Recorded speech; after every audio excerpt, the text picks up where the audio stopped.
سڵاو ئەم کاتتان باش. دوو ئامۆژگاریم هەیە. ئامۆژگاریەکیان بۆ موسڵمانانە.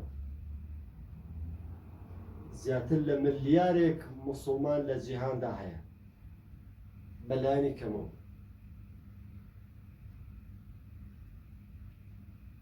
ئامۆژگاری دووەمم بۆ ئەتایستەکانە، بۆ بێباوەڕەکانە، بۆ ئەوانەی کە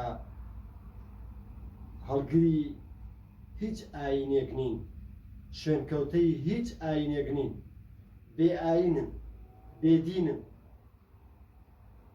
ئامۆژگاری یەکەمم بۆ موسڵمانان ئەوەیە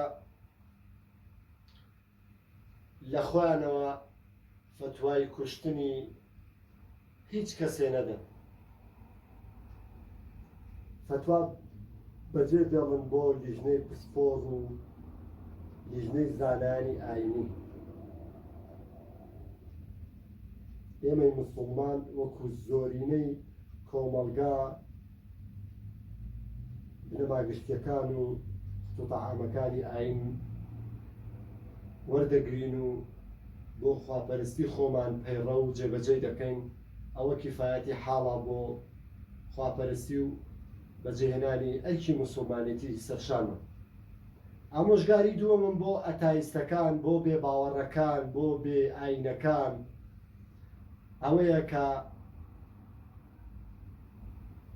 گاڵتە بە ئاینەکەمان نەکەن، گاڵتە بە هیچ ئاینێک نەکەن.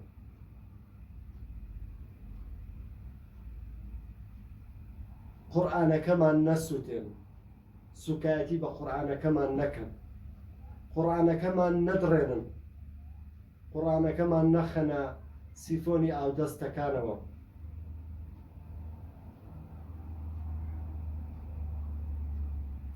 ئەگەر تۆ خۆت بە ڕۆشنبیر و خۆت بە پێشکەوت و خواز دەزانی، مادەم بە مافی خۆتی دەزانی کە تۆ هەڵگری چه ئایدۆلۆژیایەکی، شوێنکەوتەی چه ئایدۆلۆژیایەکی، چۆن بیر دەکەیتەوە، چۆن دەژیت، ئەو مافە بە خۆت ڕەوا دەبینی. دەبێ ئەو مافەش بە موسڵمانان ڕەوا ببینی کە ئەوانیش ڕاییان جیاوازە لە تۆ، ئەوانیش هەڵگری شوێنکەوتەی بیر و باوەڕ و ئاینێکن کە پێدەوتەی ئاینی ئیسلام. بهێڵە باوانیش ممارەسەی بیر و باوەڕی خۆیان کرد. چۆن بۆ تۆ ڕەوایە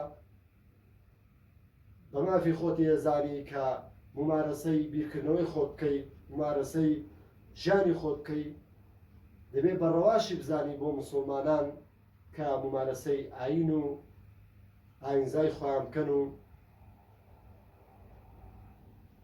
ئەو مافە نابێت لەوان زەوت بکەیت. تۆ مرۆڤی خۆت بە ئازاد دەزانی، ئەبێ موسڵمانانیش مرۆڤن، ئەبێ بە ئازادی ئەو ئازادە بە حەقی ئەوانیش بزانی کە بە ئازادی ممارەسەی ئاینی خۆیان بکەن.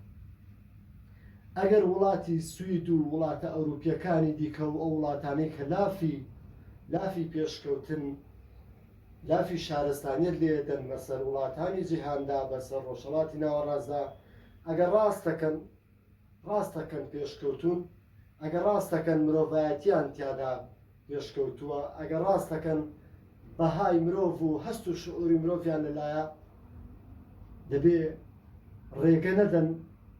ڕێگە نەدەن هاوڵاتیان لە هەر وڵاتێکی ئەوروپیدا بێن هەڵبستن گاڵتە بە شعوری زیاتر لە ملیارێ موسڵمان بکەن، گاڵتە بە شعوری سوکایەتی بە شعوری زیاتر لە ملیارێ مرۆڤ بکەن کە شوێنکەوتەی بیر و باوەڕ و ئاینی ئیسلام.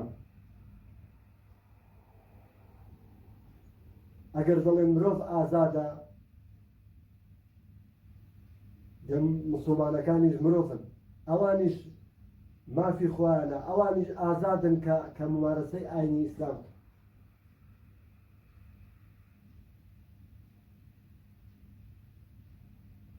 ئەوە ئازادیە. ئازادی ئەوە نییە تۆ هەرچیەکرد بۆ خۆت پێخۆشە ئەو ئازادیە بە ڕەوایەتی خۆت بزانی لە حەقی خۆت بۆ خۆت بەڕەوا بزانی بەڵام ئازادی بۆ مرۆڤەکانی تر بەڕەوا نەزانی.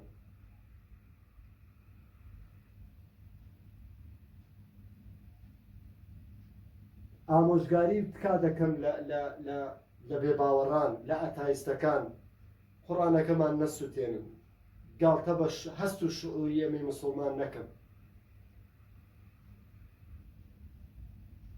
سوکایەتی و گاڵتە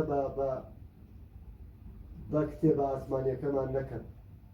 ئەمە قورئانە کەلامی خوایە، ئەمە کەلامی خالقە، ئێمە مەخلووقین، ئێمەی مەخلووق خالقە پەرستین، خوای تاقانە دەپەرستین.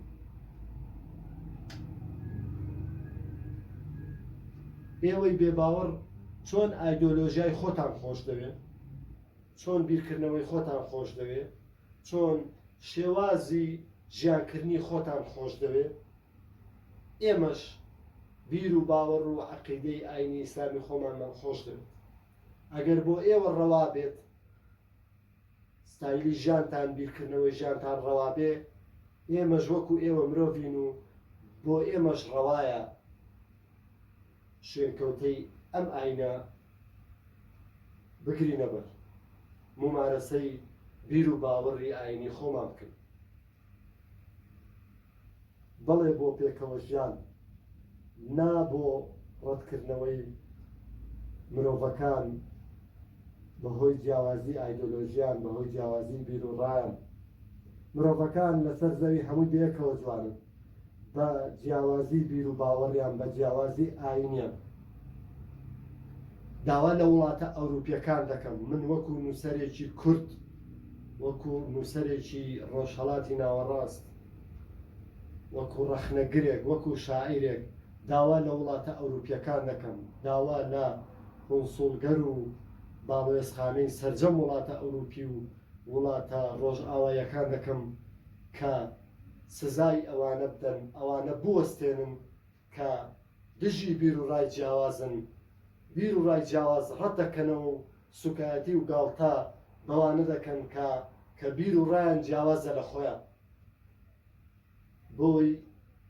بۆی بیسەلمێنین کە ئێمە لە دیموکراسیەت و لە ئازادیدا دەژین. ئازادی من لەو شوێنەدا کۆتایی پێدێت کە ئازادی تۆ دەست پێ دەکات، ئازادی تۆش لەو شوێنەدا کۆتایی پێدێت کە ئازادی من دەست پێ دەکات. هەر شاد بن، هەموو کاتێکتان باش. ئەی 8 ملیار مرۆڤی سەرزەوی، بە هەموو زمانە جیاوازەکان، بە هەموو ڕەگە زوونەتەوە جیاوازەکان، وەرن با یەکترمان خۆش بوێ. هەر شاد بن.